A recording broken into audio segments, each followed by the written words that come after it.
Hello students, welcome back to my channel. My name is Anish Kumar Sahu and I am assistant professor of भारतीय विश्वविद्यालय चंदखुरी दुर्ग।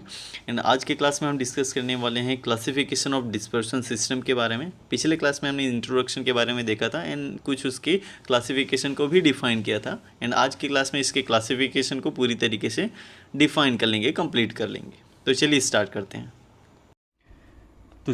करते हैं। Classification of colloidal dispersion. पिछले class को अगर जैसे देखें तो फिर उसमें हमने इंट्रोडक्शन और उसके साइज के बेस पे, पार्टिकल साइज के बेस पे कोलाइडल डिस्पर्शन को हमने क्लासिफाई किया था। आज के क्लास में थोड़ा सा उसको और उसके फिजिकल स्टेट और उसके इंट्रैक्शन के बेस पे हम उसको क्लासिफाई करेंगे। तो चलिए स्टार्ट करते हैं। Based on a dispersion medium, physical state के बेस पे हम क्या करेंगे, इसको क्लासिफाई करेंगे। तो जैसे हमारे कई सारे डिस्पर्शन मीडियम आ जाते हैं फिजिकल स्टेट के बेस पे। एक आता है हमारा फोम हो गया, सॉलिड फोम आ जाते हैं, है ना, एंड मिस्ट आ गए, है ना, लिक्विड एरोसॉल हो गए, फॉग हो गए, बटर हो गए, इमल्शन हो गया, मिल्क हो गया, जेल हो गया, सॉलिड एरोसॉल हो गया। ये इसके क्या है, फिजिकल स्टेट है हमारे डिस्पर्शन, कोलाइडल डिस्पर्शन के। ठीक है, ये क्या क्या उसके अंदर में रहते हैं, जैसे कि डिस्पर्स फेस क्या रहता है, डिस्पर्शन मीडियम क्या रहता है, उस तरीके से इसको डिवाइड किया गया है। आपका ये डिस्पर्शन सिस्टम है, जैसे बोल सकते हैं कोलाइडल डिस्पर्शन का ये पार्ट है। ये आपके उसमें उसके अंदर में जो डिस्पर्स फेस रहेंगे वो, ये उसके अंदर में जो डिस्पर्शन मीडियम रहेंगे वो। तो नॉर्मली जैसे देखें तो फिर हमारा आता है फोम। फोम में जैसे डिस्पर्स फेस क्या रहता है, गैस रहता है। डिस्पर्शन मीडियम आपका लिक्विड रहता है। सॉलिड फॉर्म से आ जाते हैं तो उसमें गैस आता है, जो आपके फेस रहता है। मीडियम जैसे देखें तो आपके सॉलिड रहता है। एंड डज नॉट एग्जिस्ट जैसे देखें, मतलब कि अब इसके बारे में जैसे देखिए तो डज नॉट एग्जिस्ट बोला जा रहा है, मतलब कि ये जो है डिस्पर्शन सिस्टम के अंदर में एग्जिस्ट नहीं करता है। फिर भी इसके अंदर में जो है फेज जो है गैस रहता है, मीडियम भी इसके अंदर में गैस रहता है, इसलिए हमको ये शो नहीं होता है। अब लिक्विड एरोसॉल हो गए तो उसके अंदर में लिक्विड रहता है आपका फेस, एंड जो मीडियम है आपके गैस हो जाते हैं। तो इस तरीके से इसको क्लासीफाई किया गया इसके फिजिकल स्टेट के बेस पे। आगे जैसे देखें तो इसमें बोला जा रहा है, it is important to note that when one gas is mixed with another gases, a homogeneous mixture is formed, so that is not a colloidal system।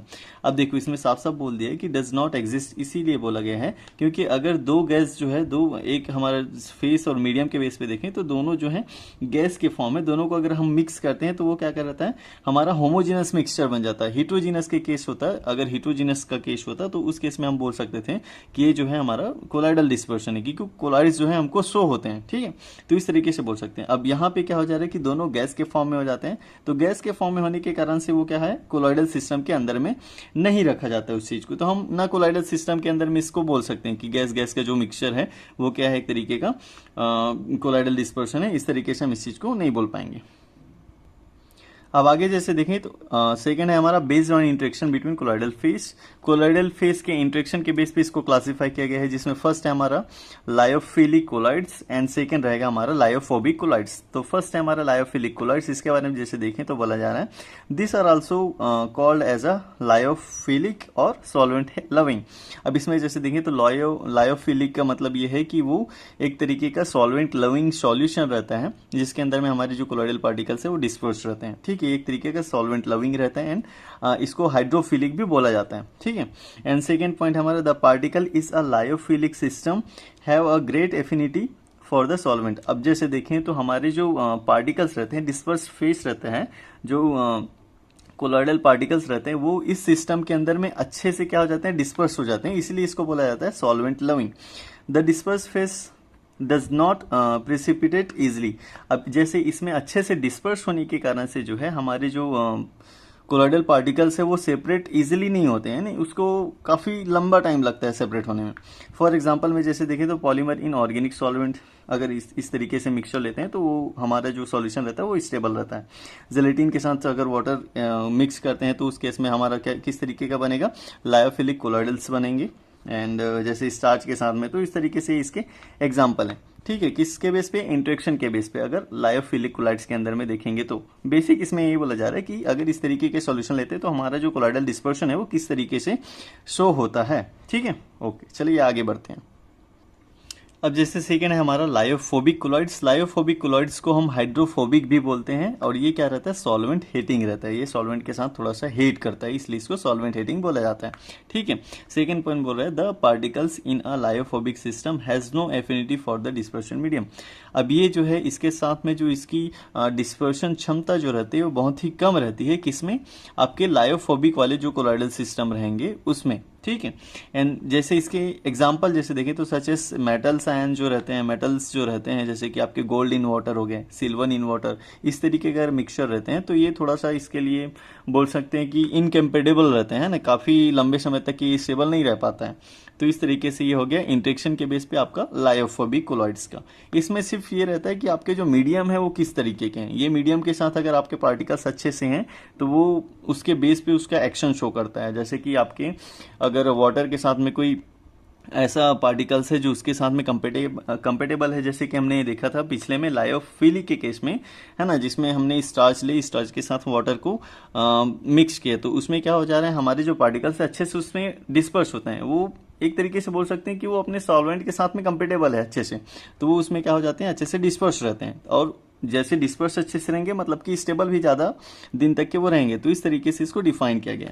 Third आपका association colloids and amphiphilic colloids. अब association and amphiphilic का मतलब क्या है कि यहाँ पे क्या है, आपके कोलाइड्स कैसे एसोसिएट होते हैं, इस तरीके से इसको बताया गया है। ठीक है, एम्फीफिलिक कोलाइड्स का मतलब ये है जिसमें सर्फेक्टेंट में जैसे दोनों आयंस रहते हैं, प्लस चार्ज वाले भी रहते हैं, माइनस चार्ज वाले भी रहते हैं। तो इस तरीके के जो पार्टिकल्स रहते हैं उसको एम्फीफिलिक बोला जाता है। जैसे कि आपने सर्फेक्टेंट में पढ़ा होगा, ठीक है, कि सर्फेक्टेंट का स्ट्रक्चर क्या होता है, जिसमें एक उसके हेड रहता है एंड दूसरा जो रहता है टेल रहता है। हेड वाला पार्ट क्या रहता है उसका हाइड्रोफिलिक वाला रहता है, एंड जो टेल वाला पार्ट रहता है वो लिपोफिलिक वाला पार्ट रहता है।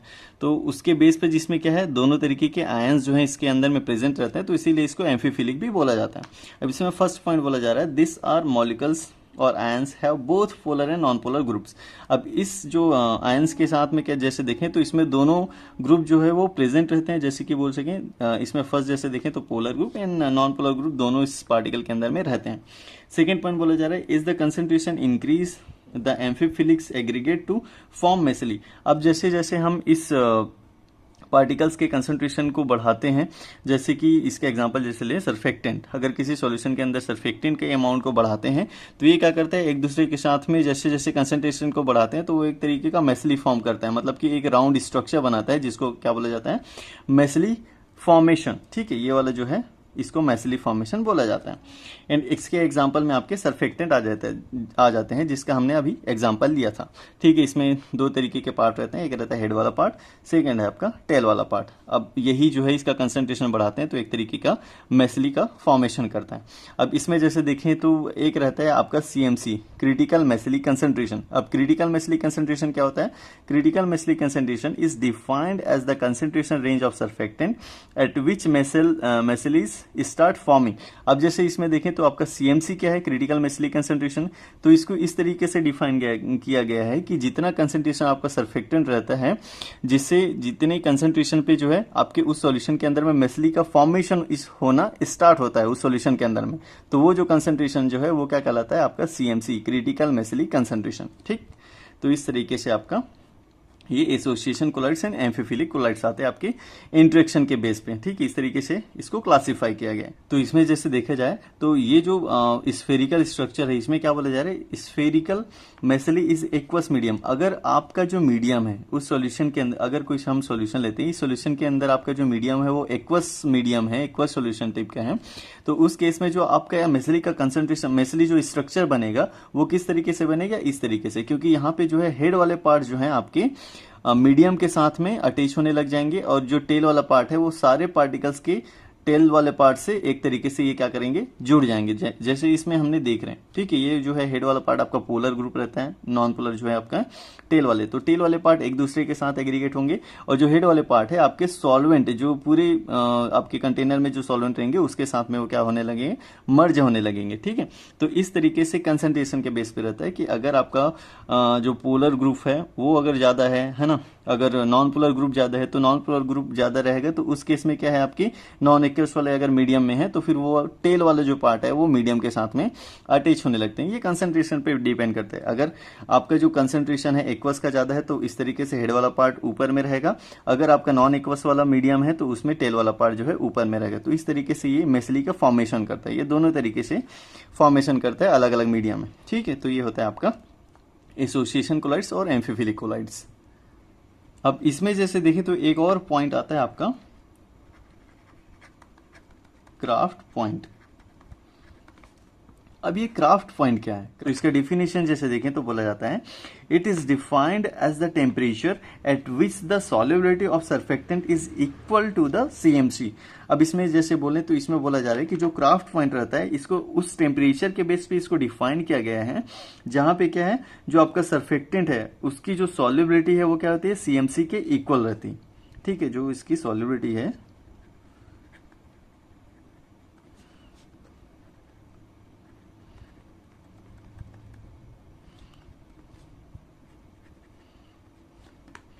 जो इसकी सॉल्युबिलिटी रहती है वो क्या रहती है सीएमसी के इक्वल रहती है।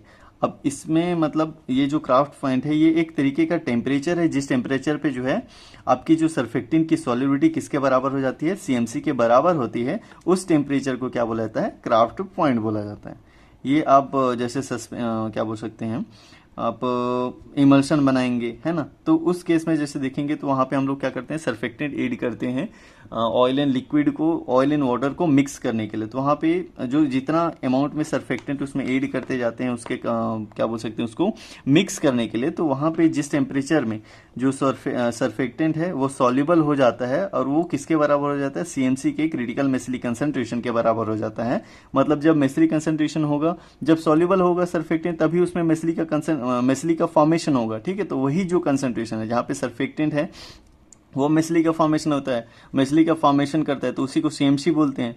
तो ये जो सीएमसी है तभी होगा जब ये जो है बराबर क्या बोलते हैं इसकी जो सर्फेक्टेंट है जो सॉल्युबल होगा सॉल्यूशन के अंदर में। तो उसीलिए बोला जा रहा है कि जो सर्फेक्टेंट की जो सॉल्युबिलिटी है वो किसके बराबर रहती है सीएमसी के बराबर रहती है। तो उस टेम्परेचर को बोला जाता है क्राफ्ट पॉइंट। ठीक है, तो इस तरीके से इसके क्लासिफिकेशन हो जाते हैं based on dispersion medium physical state के बेस पे and based on interaction between colloidal face. ठीक, ये एक तरीके से इंटरेक्शन के फेस पे ये इसके फिजिकल स्टेट के फेस पे इसके जो है क्लासिफिकेशन वो इस तरीके से हो जाते हैं। तो आई होप आप लोग को आज का क्लास अच्छे से समझ आ गया होगा। अगर आज का वीडियो आप लोग के लिए थोड़ा भी हेल्पफुल रहा तो प्लीज़ चैनल को सब्सक्राइब करें, वीडियो को लाइक करें एंड अपने फ्रेंड्स को शेयर करें। And thanks for watching this video.